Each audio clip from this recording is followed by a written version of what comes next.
Bonjour à tous, c'est Mathieu Verne de la chaîne Référent SEO. On se retrouve aujourd'hui pour une nouvelle vidéo encore particulière. Si vous vous rappelez de celle de la semaine dernière, on est dans la continuité. Et oui, puisque la semaine dernière, j'ai fait une vidéo VS. C'est-à-dire, c'était Maxence Rigotier vs Théophile Hélier. On comparait le référencement des deux entrepreneurs et ce concept vous a beaucoup plu. Vous pouvez aller voir d'ailleurs les commentaires. Ça vous a plu, vous avez eu plein d'idées pour d'autres vidéos. Et donc aujourd'hui, on se retrouve dans une autre vidéo VS et j'ai trouvé un sujet aux petits oignons, ou plutôt au petit pain au chocolat, parce qu'on va comparer le pain au chocolat vs la chocolatine. Donc forcément, j'ai mis des photos de pain au chocolat derrière moi. Lequel est pain au chocolat, lequel est chocolatine? À vous de voir en fonction de vos préférences. Donc vous allez voir comment on va pouvoir parler de référencement à travers ce combat de tous les temps. Je dis combat et mes mots sont pesés. Si on écoute LCI, c'est même une guerre des clans. Alors la légende raconte qu'il y a quelques provinces dans le sud-ouest de la France qui appellent ça une chocolatine, alors que la plupart des gens appellent ça un pain au chocolat. Vous l'aurez compris, j'ai un parti pris, je ne suis pas du sud-ouest, sinon vous l'auriez entendu à mon accent certainement.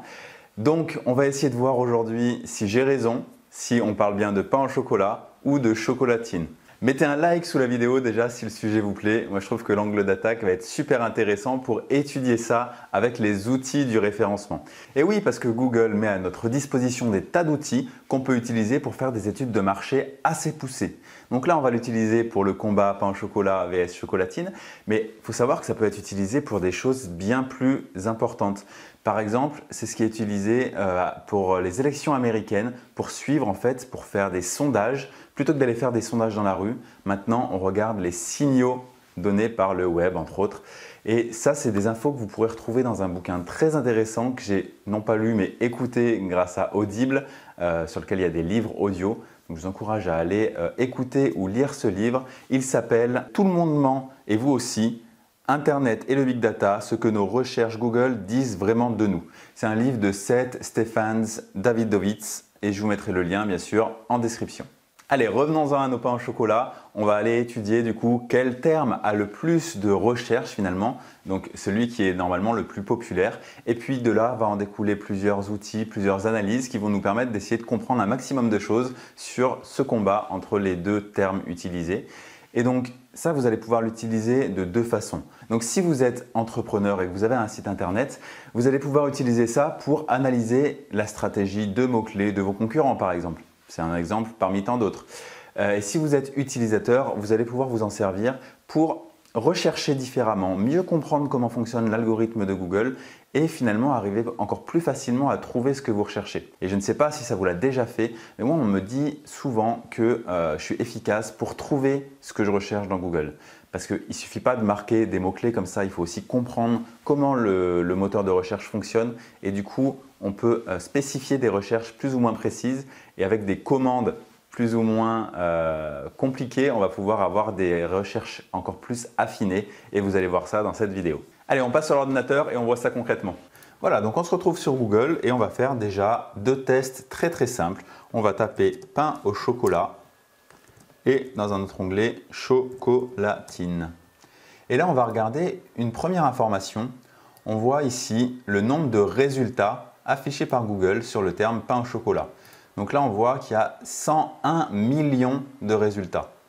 Et sur chocolatine, on voit 777 000 résultats. Donc déjà, on a une première indication qui est qu'il y a beaucoup plus de résultats intégrant les mots pain au chocolat que le mot chocolatine. C'est vraiment énorme la différence parce qu'on est ici en centaines de milliers et ici en centaines de millions. Donc il y a une différence énorme. Maintenant, cette information, elle n'est pas suffisante en l'état. Elle va nous donner des premières indications et en fait, en ayant davantage d'informations comme celle-ci, on va pouvoir faire des regroupements, des hypothèses et arriver à une conclusion personnelle. Donc, la première chose qui fait que le score est vraiment au-dessus, c'est que pain au chocolat est composé de 3 mots. Donc, le mot-clé pain au chocolat, parce qu'un mot-clé peut être composé de plusieurs mots, est composé de 3 mots, alors que chocolatine n'est composé que d'un seul mot. Donc dans ce cas, Google va ressortir les pages de résultats dans lesquelles il y a le mot chocolatine qui apparaît. Et là, Google va ressortir les résultats dans lesquels les mots pain, eau et chocolat vont ressortir. Mais ce qui veut dire que quelqu'un qui dit Si dans un site internet c'est marqué cet après-midi au parc, il y avait du chocolat par terre à cause de la glace de mon fils, je lui ai plutôt donné du pain. On a bien les trois mots eau, chocolat et pain qui étaient présents dans la phrase, mais pas dans l'ordre dans lequel on recherche et pas dans le contexte dans lequel on le recherche parce que ça ne parlait pas du tout de pain au chocolat. Et pourtant, Google va assimiler ça à une réponse possible de notre requête. Donc pour éviter ces résultats-là et être vraiment confronté uniquement au mot-clé pain au chocolat comme nous on le recherche, il faut mettre des guillemets. Et ça fait toute la différence. Et on voit qu'on passe de 101 millions à 5 millions. Donc on a quand même perdu 95 millions de recherches en chemin. Donc on voit que c'est déjà beaucoup plus spécifique. Rien que cette astuce, elle va vous aider pour faire des recherches. Si vous recherchez par exemple une recette, là, cette recherche-là, il faut qu'il y ait le mot recette et le mot pain au chocolat dans le même document. Alors que si vous faites comme ça, il faut qu'il y ait les mots recette pain au chocolat, donc 100 mots entre recette et pain par exemple. Donc c'est vraiment très différent, il faut bien comprendre cette subtilité-là. Et donc pour comparer ce qui est comparable, on peut comparer le mot-clé chocolatine et le mot-clé pain au chocolat.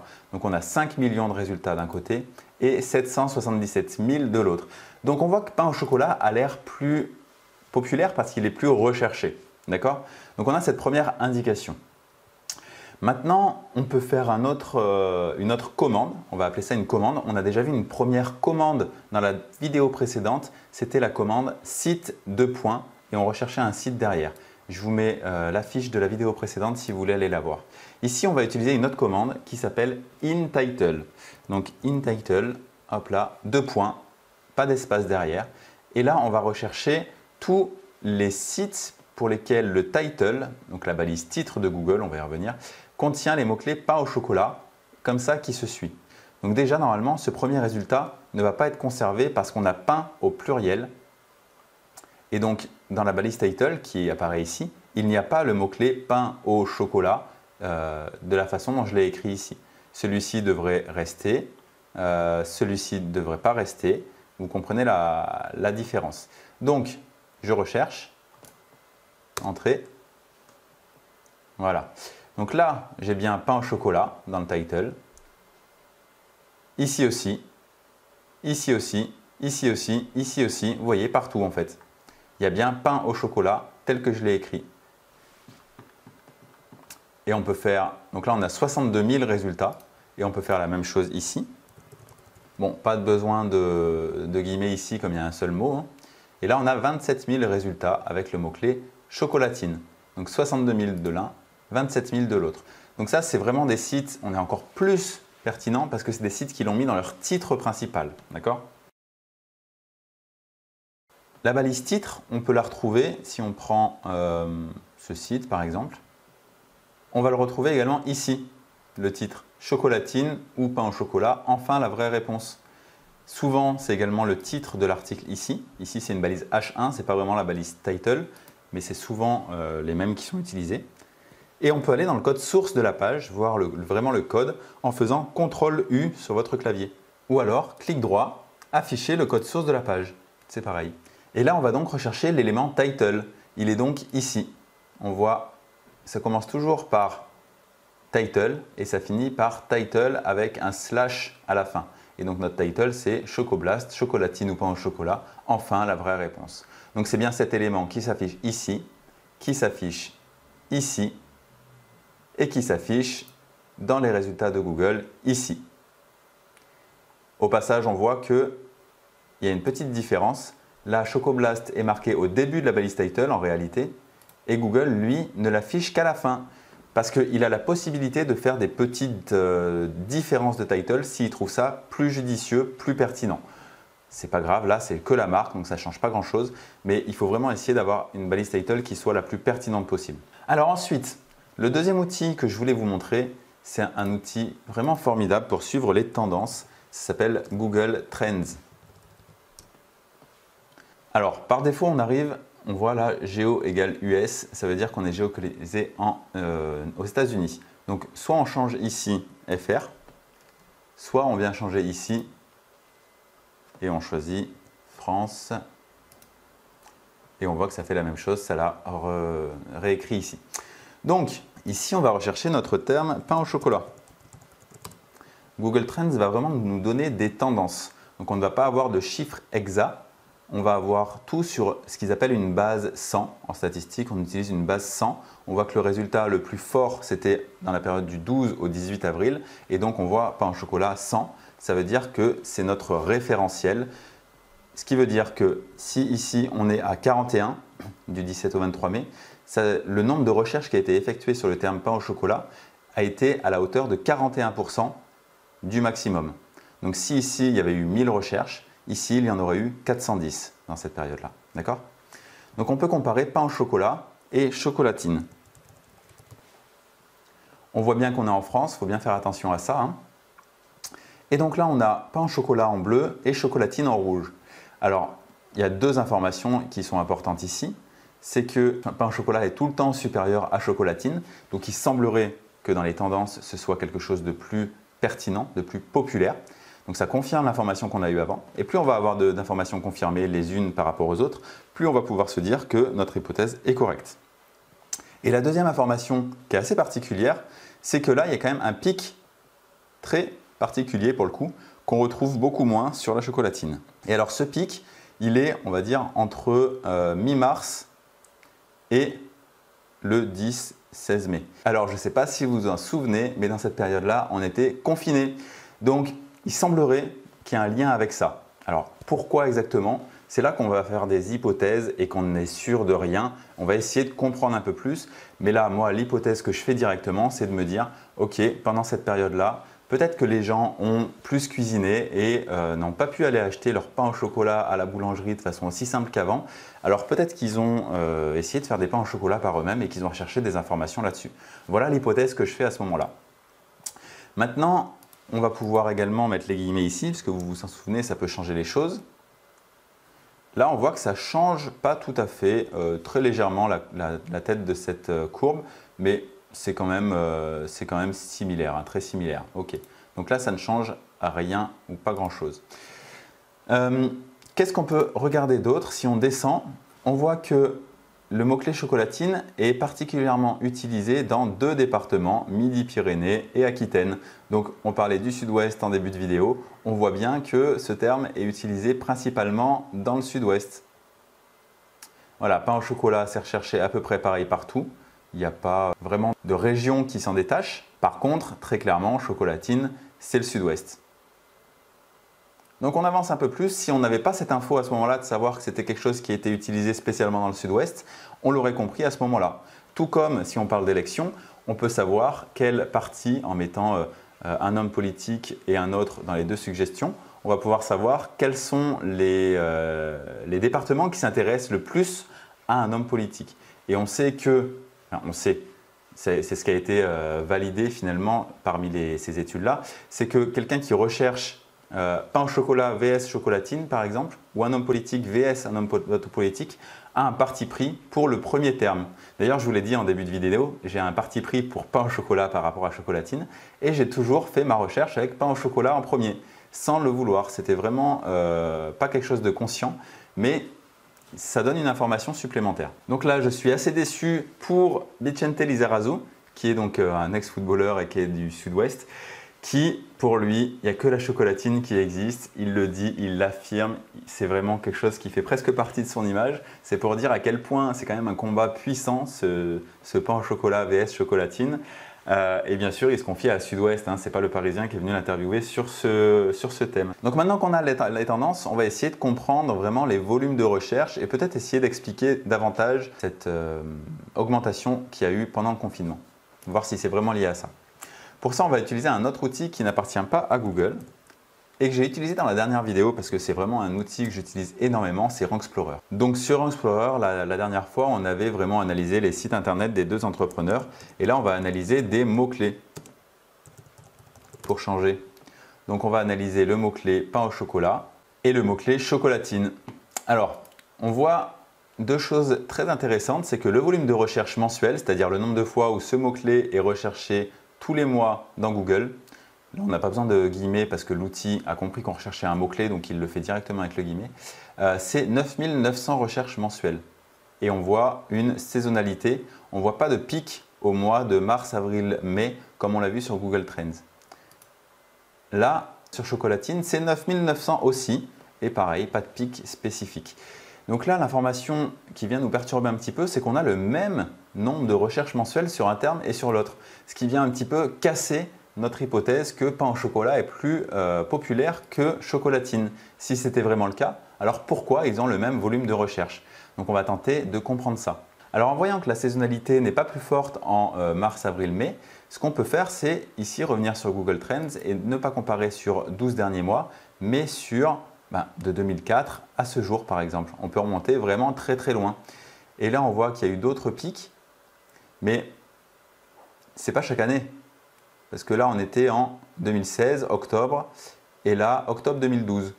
Donc pourquoi à ces moments-là il y a eu d'autres pics comme ça, je ne sais pas.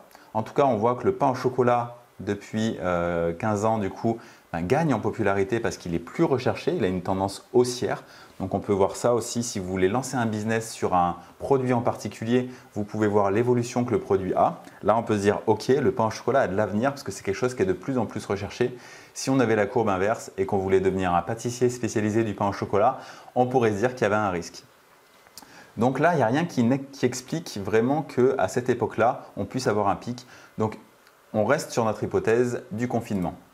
Maintenant, ça n'explique pas pourquoi on a le même nombre de recherches sur chacun des termes. Donc pour ça, on va essayer de comprendre autre chose. C'est au niveau du cocon sémantique. Ici, l'outil nous propose directement un onglet cocon sémantique qu'on va pouvoir faire pour les deux onglets.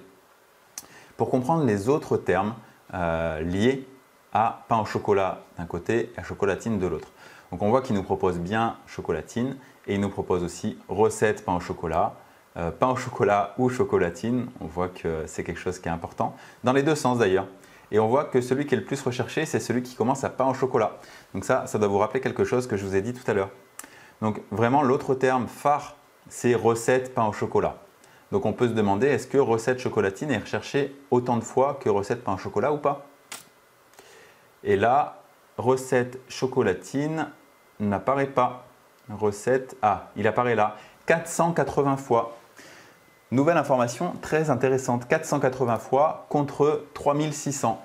Et là, dans ma petite tête, l'hypothèse se met un petit peu à jour. Et je me dis que, ok, il y a quand même quasiment 10 fois plus de gens qui recherchent la recette du pain au chocolat par rapport à la recette de la chocolatine. On voit que sur toutes les études qu'on a fait, le pain au chocolat est très largement devant la chocolatine. Donc, l'explication qui me vient en tête sur le fait qu'il y a autant de gens qui recherchent pain au chocolat que chocolatine, c'est vraiment l'intention qu'il y a derrière cette recherche-là.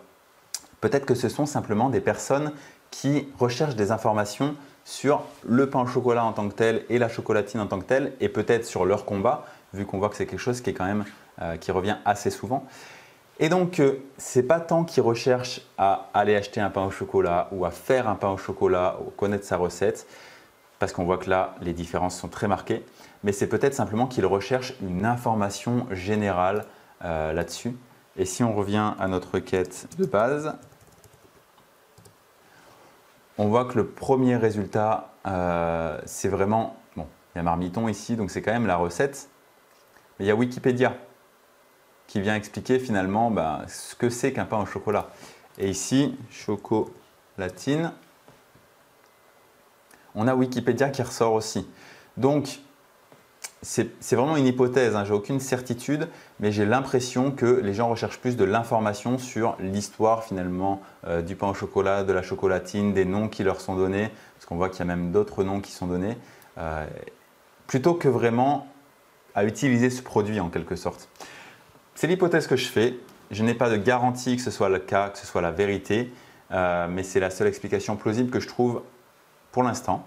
Après, en faisant d'autres études là-dessus, peut-être qu'on pourrait arriver à une conclusion différente. Et dites-moi si vous avez d'autres idées d'hypothèses différentes qu'on peut faire à partir des données qu'on a trouvées. Mais à mon sens, c'est vraiment l'explication.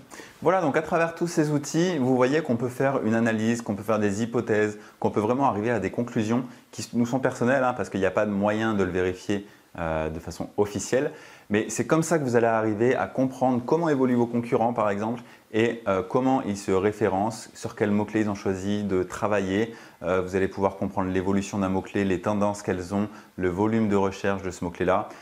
Donc il y a tout un tas d'informations qu'il faut avoir sur un sujet, sur son sujet quand on travaille sur Internet pour vraiment comprendre l'écosystème dans lequel vous évoluez, pour comprendre les intentions des recherches des utilisateurs. On l'a vu un petit peu à la fin, mais c'est vraiment une notion extrêmement importante de savoir derrière un mot-clé qui est tapé par un internaute, qu'est-ce que recherche vraiment l'internaute? C'est quoi qu'il a en tête à ce moment-là quand il fait la recherche et du coup, quelle est l'information qu'il attend et quelle est l'information que votre site doit lui donner si vous voulez répondre de façon pertinente à sa question.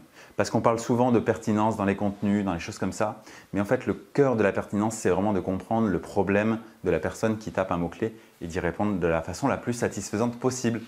Donc, n'hésitez pas à aller voir donc, la vidéo de la semaine dernière pour avoir d'autres infos sur des éléments de stratégie comme ça.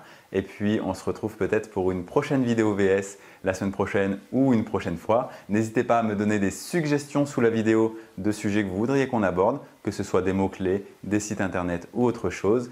Et puis sous la vidéo, vous retrouvez tous les liens desquels on a parlé dans la vidéo et bien sûr un bonus gratuit que vous pouvez avoir en échange de votre adresse email dans lequel je vous dévoile les secrets pour arriver en première position de Google.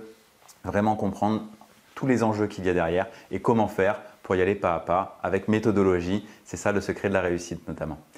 Je vous remercie, laissez un like sous la vidéo, abonnez-vous et on se retrouve la semaine prochaine. Ciao!